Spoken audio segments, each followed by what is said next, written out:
सभी बिल्कुल शांति से सुन रहे हैं अपनी बातों को, सारी चीजों को। और खासकर आज जब छुट्टी का दिन है, लगता है ना कि छुट्टी का दिन है तो कुछ नया करा जाए, कुछ किया जाए, कुछ खासकर हमारी बहनें भी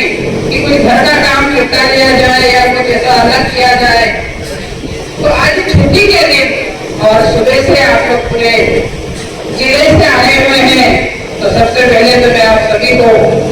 प्रणाम करती हूँ। और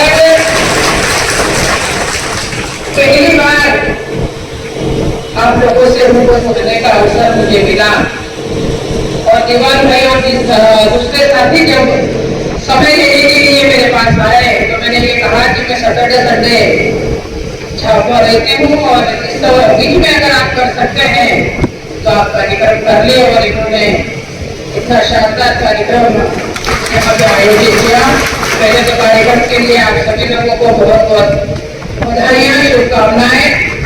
और ऐसा ही उत्साह और एकरूपता आप लोगों के बीच में रही तो निश्चित तौर पे भरत भाई ने, जीवन भाई ने, मारिया जी ने, सभी लोगों ने जो भिन्न तरह की मांगे हमारे समक्ष रखी है, सारी सभी मांगों को सिलसिलेवार। और अभी इतनी सारी चीजें कि कुछ तो मेरे भी समझ में नहीं आई, कौन सा संवर्ग कहाँ सम्मिलित है और कौन सी चीजें कहाँ सम्मिलित है। ऐसा तो ये कि सारी चीजें हम लोग जरूर से करेंगे और मैं हमेशा आप लोगों के साथ में हूँ और हमेशा आप लोगों के साथ में रही हूँ। एक लंबा राजनीतिक जीवन मेरा रहा है और आपकी काफी के लोगों के बीच में रह के मैंने राजनीति सीखी है, राजनीति करी है और आगे बढ़ी हूँ। और पिछले 30-35 साल से उसके पहले और साथ में मेरे पिताजी स्वर्गीय दिलीप सिंह जी भूरिया, उन्होंने इस जिले की, इस प्रदेश की और देश की राजनीति में एक अपना नाम रखा है। और जो उनकी कार्यशैली है, जो काम करने का उनका तरीका है, और उसी पे आगे बढ़ाने का काम में भी कोशिश करती हूँ कि अच्छे से अच्छा काम कर सकूं। और आप लोगों ने देखा होगा कि इतने लंबे समय से मैंने कोशिश की कि मेरी तरफ से कोई किसी तरह की परेशानी ना हो, कोई तकलीफ ना हो। और आज जो ये शिक्षा गुणवत्ता सम्मेलन जो रखा है, जो नाम है, जो स्लोगन हम लोगों ने यहाँ पे दिया है, मुझे लगता है कि आने वाले समय में दूसरे जिलों में भी और दूसरे क्षेत्रों में भी मुझे लगता है कि इसको कहीं न कहीं प्रेरणा लेंगे लोग और ऐसा करने की कोशिश करेंगे। क्योंकि हम मांगों के लिए पैके धरने करते हैं, प्रदर्शन करते हैं, सब कुछ करते हैं, लेकिन अपनी मांगों के साथ साथ हम इस ओर भी हमारा ध्यान दिया है कि शिक्षा में गुणवत्ता किस तरह से होनी चाहिए। और ये सही भी है क्योंकि मेरे पास महिला एवं बाल विकास है। मुझे लगता है कि आधी आबादी का नेतृत्व हम लोग करते हैं, जिसमें महिलाएं भी आ जाती है और बच्चे भी आ जाते हैं। अभी भरत भाई कह रहे थे कि एक ही कैंपस में हमारा रहता है, आंगनबाड़ी में रहती है, स्कूल में रहती है। तो हम लोग जो आंगनबाड़ी है, ये कहते हैं कि पहली शिक्षक हमारी माँ होती है, जिससे हम लोग गर्भ से बहुत सारी चीजें हमारे बीच में आती है। और उससे हम, क्योंकि अधिकतर समय जब बच्चा होता है तो अधिकतर समय उसी के साथ हमारा बीतता है। और जब स्कूल में जाता है तो दूसरा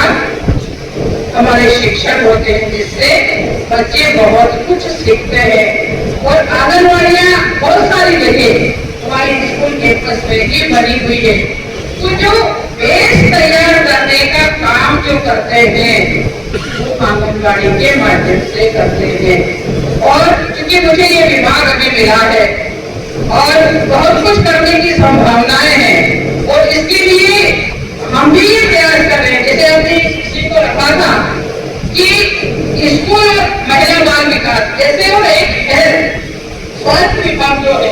हम 3-4 विभाग मिलकर के अपना कोऑर्डिनेशन करके, क्योंकि ये एक दूसरे से जुड़े हुए हैं,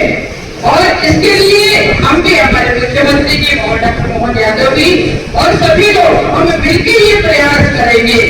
कि हम शिक्षा में कैसे गुणवत्ता को सुधार सकते हैं, हमारे स्वास्थ्य के प्रति भी हम इस तरह से सचेत रह सकते हैं। तो ये सारी जो चीजें हैं, इनको लेकर के, एक समग्र चीज को लेकर के हम आगे बढ़ने का काम करें, यही प्रयास हम लोगों का है। और इसीलिए शिक्षा नीति भी जैसे आ रही है, हम लोगों ने कहा मोदी जी हो या हमारे मुख्यमंत्री डॉक्टर मोहन यादव जी, इनके पास तो विभाग कहा भी है, और वो काफी कुछ इस बारे में सुधार भी करना चाहते हैं और करते भी, क्योंकि अभी हम लोगों की शुरुआत है, जैसा आप लोगों ने कहा कि हम आप लोगों की समस्याओं को लेकर के भी धीरे धीरे करके हम आपस में जैसे बैठेंगे। तो ये अभी मैंने कहा ना कि कुछ चीजों में तो हम भी कंफ्यूज है कि इसमें है क्या, तो अभी हम धीरे करके जैसे बैठेंगे, समय पे तो अभी शुरुआत है, क्योंकि आपने हमें यहाँ आमंत्रित किया और काफी कुछ चीजें हमने यहाँ समझी कि क्या चीजें हैं, और हम लोग इस मानसिकता से आए थे कि यहाँ पे हम लोग बैठेंगे और आप लोगों से सुनेंगे, सुनने और सुनाने दोनों चीजों के लिए। कई बार अधिकतर ये होता है कि नेता सुना के चले जाते हैं, लेकिन हम लोग आपको सुने भी हैं, आप लोगों की समस्याओं को भी सुने, और सुने ही नहीं, उसको हल भी करेंगे। ऐसा नहीं कि आपकी बातों को सुनकर ले जा रहे हैं, उनको हल करने का भी पूरा प्रयास मैं अपनी तरफ से आप लोगों को एक विश्वास दिलाती हूँ कि मैं आप लोगों को जो भी आप लोगों ने, क्योंकि एक करके पढ़ोगे तो बहुत ज्यादा समय मुझे लगेगा, सारा विषय आप लोगों ने रख दिया है, भाग्या जी ने, दीवा जी ने, और तो ये रखी है यहाँ पे बातें। तो आगे जो भी सिलसिले और जो भी आप लोगों की समस्या है, तो आप निश्चित रहिए, इन बातों को लेकर करके मैं हमारे मंत्री जी को भी और मुख्यमंत्री जी को भी रखेंगे, और आप लोगों का प्रतिनिधि मंडल ऐसा होगा तो आप लोगों से भी उनकी चर्चा करवाएंगे कि हम इसमें क्या कर सकते हैं। निश्चित तौर पे आने वाले भारत के भविष्य को सुधारने का, आगे बढ़ाने का काम पूरा दायित्व आप लोगों के ऊपर है, क्योंकि हम अगर ये कहते हैं कि हमारा भारत का भविष्य कैसा होगा, ये कहीं न कहीं हम पे भी निर्भर करता है कि हम आने वाली पीढ़ी को क्या देकर के जा रहे हैं। अभी यहाँ क्योंकि यहाँ शिक्षा गुणवत्ता का सम्मेलन है, दूसरी भी सारी चीजें हैं, तो कहीं न कहीं बहुत सारे विषय, क्योंकि हम जब इकट्ठा होते हैं तो सिलसिलेवार कई तरह की बातें भी निकलती हैं, हम इस समाज से आते हैं, उसमें किस तरह का सुधार किया जाए। एक तो नशे की बात हुई, इसको लेकर के इस बात की चिंता हमें भी है कि खासकर हमारा ये जिला है, झाबुआ जिला है, दिनाजपुर ले लो या जो भी हमारे पड़ोस के सारे जिले ले लो, क्योंकि हम यहाँ रहते हैं, यहाँ की संस्कृति को जानते हैं, यहाँ की परंपराओं को जानते हैं, और आने वाली पीढ़ी इस दलदल में फंसती जा रही है। इस चीज को हम भी महसूस कर रहे हैं, हम भी देख रहे हैं, इसलिए ये चिंता का विषय है, और इसके लिए हमको सभी को प्रयास करना पड़ेगा, क्योंकि कोई भी चीज आती है वो सबको प्रभावित करती है, सबके घरों को प्रभावित करती है, कहीं न कहीं उन चीजों से जूझना पड़ता है। तो हमें आने वाली पीढ़ी को किस तरह का भविष्य देना चाहिए, किस तरह ले जाना चाहिए, क्योंकि आज के समय में हम लोग बहुत सारी चीजें दे रही हैं, बहुत सारी सहूलियत दे रहे हैं। मैं भी स्कूलों में जाती थी और अभी भी जाती हूँ, कोशिश करती हूँ कि कहाँ भी स्कूलों में जाती हूँ तो बच्चों को भी सिखाने की हम लोग बहुत कुछ कोशिश करते हैं, लेकिन एक एज में जाकर के हमको बच्चों को समझाना पड़ेगा कि क्या सही है और क्या गलत है। ऐसी कम उम्र में बच्चे नहीं समझ पाते हैं कि उनको किस दिशा में जाना है, तो कहीं न कहीं उन्हें दिशा देने का काम हमें भी करना पड़ेगा। हम जानते हैं हमारा ये आदिवासी जिला है, और बाप बेचारे कहीं न कहीं खेती किसानी करते हैं, मजदूरी करते हैं या दिशा में जाते, तो हमारा भी दायित्व है कि हम जहाँ पढ़ाते हैं हम भी उनको एक दिशा देने का काम करें कि तुम्हारे लिए क्या सही है और क्या गलत है। और इसलिए हम लोग भी अपनी तरफ से हम शासन प्रशासन या हमारे जहाँ भी मीटिंगें होती, जहाँ भी सभाएं होते हैं, हम इस विषय को छूने का काम करते हैं। तो ये जो सारी चीजें हैं, हम शिक्षा के प्रति, हम स्वास्थ्य के प्रति, हर चीज को के साथ साथ इस ओर भी हम लोगों को ध्यान पड़ेगा, देना पड़ेगा। क्योंकि मेरे पास महिला बाल विकास का दायित्व है, तो जब मैंने संभाला था तो ऐसा लगता था कि यहाँ क्या काम होगा, ऐसा लगता था। लेकिन जब अंदर हम जाते हैं तो ऐसा लगता है कि इसमें बहुत कुछ काम करने की जरूरत है। और इसलिए कहीं न कहीं हम कुपोषण वाली बात करते हैं, तो हमारे क्षेत्रों में कहीं कहीं कुपोषण की समस्याएं हैं और इसको भी कहीं न कहीं हम लोगों को खत्म करना पड़ेगा और वो भी जागरूकता लानी पड़ेगी। आप लोग ये कहेंगे कि ये तो ये सम्मेलन है, इसमें कुपोषण का आ गया, लेकिन मुझे ये लगता है कि ये विषय सबको छूता है, सबको वो करता है, तो इस विषय को भी कहीं न कहीं छूना पड़ेगा हमें। और इसलिए हमारा अपना तो लगा ही हुआ है, लेकिन नीचे तक जाकर के हमको भी इस चीज को ले जाना पड़ेगा कि कुपोषण को किस तरह से हम खत्म कर सकते हैं। कहीं न कहीं लापरवाही होती है, कहीं न कहीं व्यक्ति ग्रामीण क्षेत्रों में समझ भी नहीं पाते हैं, तो इसलिए इन सारी चीजों को भी हम लोग यहाँ पर हम लोगों को करना पड़ेगा। और आप लोगों की सभी मांगे जो है, मैं भरत भाई आप निश्चित रहे कि कुछ समय भी ज्यादा हो गया है, आप लोग भी सारे सुबह से आए हैं मुझे लगता है, तो ये निश्चित रहिए कि हम जो भी मांगे आप लोगों ने यहाँ पे रखी है, निश्चित तौर पे सभी ले जाकर के मैं अपने तरफ से भी स्टडी करूंगी और आप लोगों के भी संपर्क में बराबर रहेंगे। भानु भाई तो है, भानु भाई और हम लोग बराबर चर्चा करते रहे, हर रोज ही मिलते हैं, कार्यक्रम भी करते हैं। तो आप लोगों की जो भी बातें रखी है समझ है, क्योंकि मैं यहाँ एक का उल्लेख इसलिए नहीं कर रही हूँ कि समय हम लोगों को बहुत इसमें लग जाएगा,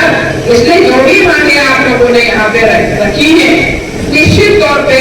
मेरी तरफ से आप निश्चित रहिए कि मैं पूरी आप लोगों की मदद करूंगी और उन्हें हल भी करवाऊंगी। तो यही आप सब लोगों से बात करना के लिए ज्यादा समय नहीं लेना चाहूंगी और इस शानदार कार्यक्रम के लिए आप सभी लोगों को बहुत बहुत धन्यवाद देती हूँ। मैं हमारे स्वागत के लिए भी आप सभी लोगों को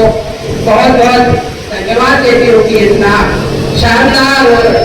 गरिमामयी जो कार्यक्रम रखा है। मुझे लगता है कि यहाँ से अभी शुरुआत है, आप देखिए दूसरे जिले में भी तो शुरुआत हो जाएगी और कहीं आगे कहेंगे अच्छा भोपाल जाएगा और भाई कहेंगे ये भोपाल भी जाएगा, तो हमें आशा है कि उस तरफ भी आप जाएंगे और इस तरह के कार्यक्रम कराएंगे और निश्चित रहिए आप जहाँ भी बुलाएंगे हम तो आएंगे। साथियों, आज एक ऐसा अनोखा कार्यक्रम जो मुझे मिला और मुझे मंच साझा करने का मौका मिला, आपसे संवाद करने का मौका मिला, वास्तव में मेरे आज तक के राजनीतिक जीवन का ऐसा पहला कार्यक्रम है जो इतना अच्छा कार्यक्रम आयोजित हुआ। साथियों, भीड़ हो, भाषण देना हो, ये राजनीतिक व्यक्ति के लिए मतलब अच्छा होता है कि उसको ज्यादा भीड़ मिल जाए तो ज्यादा भाषण देते हैं। साथियों, पर हम जानते हैं कि आप जो पूरे दिन भर हमारे बच्चों को पढ़ाने के बाद और आज जो छुट्टी का दिन मिला था और छुट्टी के दिन भी आज पूरा दिन भर आप देकर यहाँ पर उपस्थित हुए थे। आपके अध्यापक सभी तो आपका आभार व्यक्त करता है, लेकिन मैं भी आपका स्वागत करता अभिनंदन करता हूँ। निश्चित ही हमारे लिए गर्व की बात है कि हमारे पूरे जिले के अध्यापक, हमारे गुरुजन एक साथ एकत्रित होते हैं और उनसे संवाद करना, क्योंकि जब हम कहीं भ्रमण पर होते हैं तो हमें कहीं अगर हमारे उसके के कार्यक्रम के बाद हमको समय मिलता है तो हम किसी स्कूल में जाते हैं तो हमारे जो भी हमारे गुरु जी अध्यापक जन है वो वहां पर हमारा इतना मान सम्मान करते और एकदम से थोड़ा सा घबराहट महसूस करते हैं क्या ये राजनीतिक व्यक्ति आ गया है, पता नहीं तो कमी निकालेगा, अधिकारी को हमारी शिकायत कर देगा तो शायद हमारा भी नुकसान हो जाएगा। ऐसा महसूस करते हैं, ऐसा हम उनको जब सामने देखते तो हम ऐसा भी फील करते हैं। लेकिन साथियों,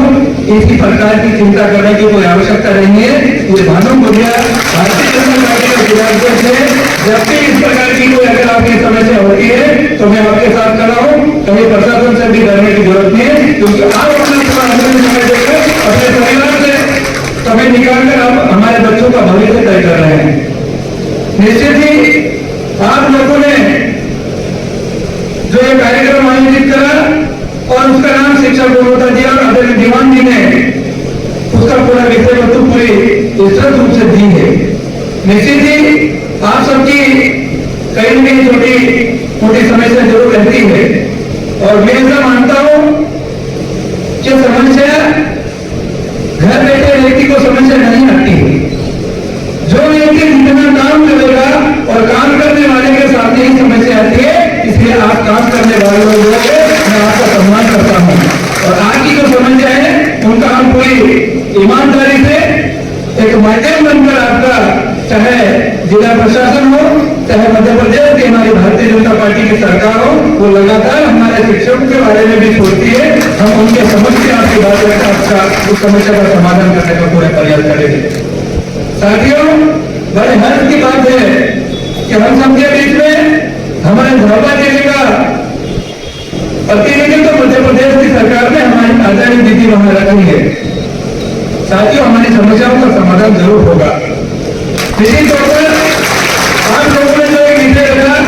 मेरे भी संज्ञान में है कि जब हम पढ़ाई के साथ साथ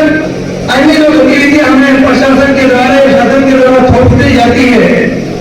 वास्तव में वो हमारे लिए हमारे कार्य के अतिरिक्त एक बोझ है, उसका कहीं भी निराकरण होना चाहिए। निश्चित तौर पर उससे दो फायदे होंगे भाई। अलग से अगर चाहे नियोजन का काम हो या अन्य कोई काम आता है, उस काम के लिए अलग से किसी व्यक्ति को नियुक्त करेंगे तो जो हमारा जो बेरोजगार भाई बहन है उनको छोटा मोटा रोजगार भी मिलेगा, उनको कार्य का अनुभव भी मिलेगा, ताकि आने वाले समय में जब कोई नियुक्ति होती है तो उसका उनको लाभ मिल सके। निश्चित तौर पर इस बात को भी हम गंभीरता से आगे रखेंगे। साथियों, ऐसी कई प्रकार की जो आपकी बातें हैं आदरणीय दीदी हमारी समस्याओं का समाधान करेंगे, लेकिन आज इतने हम तक बड़े समूह के रूप में एकत्रित हुआ है तो मुझे इस विषय में हटकर भी एक तो बात करनी है, अन्यथा मत लीजिएगा। लेकिन साथियों, जिस प्रकार से आज आपको देखकर मुझे ऐसा लगता है कि मुझे वो विषय आप सबके समक्ष रखना चाहिए। वो काम आप सब लोग करते हैं, मुझे मालूम है आप करते भी होंगे, लेकिन आज जो हमारे जिले का नाम आज से 10 या 15 साल पूर्व बाहर का व्यक्ति झाबुआ जिले को देखता था जिस दृष्टि से, आज हमारा जिला उस दृष्टि से काफी अलग है। लेकिन साथियों, आज हमारा जो आदिवासी समाज यहाँ पर है तो वो आदिवासी समाज कहीं न कहीं दो चीजों से बहुत पीछे जा रहा है। मैं समझता हूं कि वो आपकी जवाबदारी नहीं है, लेकिन एक शिक्षक होने के नाते, एक इस जिले का जिम्मेदार नागरिक होने के नाते इस समाज को समझाने की हमारी जिम्मेदारी ऐसा मैं मानता हूं। और वो इसलिए नशा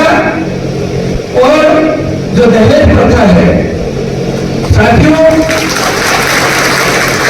आप अगर चाहें तो वहां किसी के बस की बात नहीं, इन दोनों चीजों को नहीं रोक पाए। क्योंकि जहां तक दहेज प्रथा की बात है, जितने भी बच्चे हमारे साथ हमारे विद्यालय में पढ़ रहे हैं, हमारे नीचे पढ़ रहे हैं, जितने भी बच्चे हमारे साथ में पढ़ रही है, अगर हम उनको इस प्रकार की शिक्षा देते हैं हमारी अन्य शिक्षा के साथ साथ कि आज आपके माता पिता अगर आपकी शादी की बात करते हैं, अगर